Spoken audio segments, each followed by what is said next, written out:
જય શ્રી કૃષ્ણ, જય મહાદેવ। આજે હું તમને બતાવી રહી છું તિરુપતિ બાલાજી મંદિરમાં દર્શન કરવા જવા માટે લેવાતી ટિકિટ અને જગ્યા।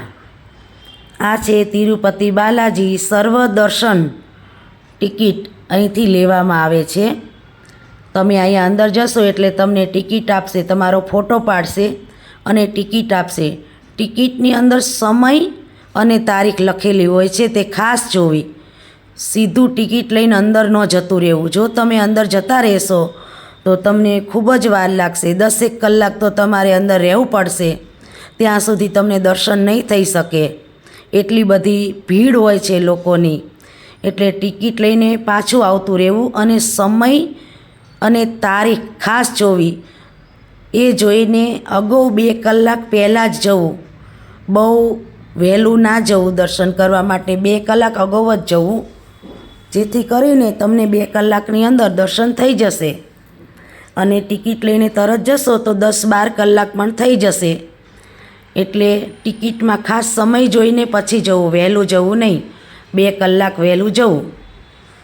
અને આ બાજુથી અંદર જવાય છે, દર્શન કરવા જવા માટેની જગ્યાના 4 રસ્તા છે।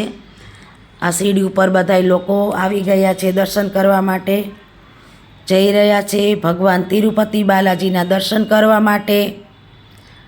અહીંયા કોઈ ટિકિટના પૈસા લેવામાં આવતા નથી, ફ્રી દર્શન છે। અગાઉથી ટોકન લેવું પડે છે, પછી દર્શન થાય છે, તે સિવાય દર્શન થતા નથી। આ છે ભગવાનના મંદિરમાં જવાનું મુખ્ય દ્વાર તિરુપતિ બાલાજીનું। અહીંયા ચેકિંગ થાય છે, ત્યાં મોબાઈલ લઈ જવા દેવામાં આવતો નથી ખાસ।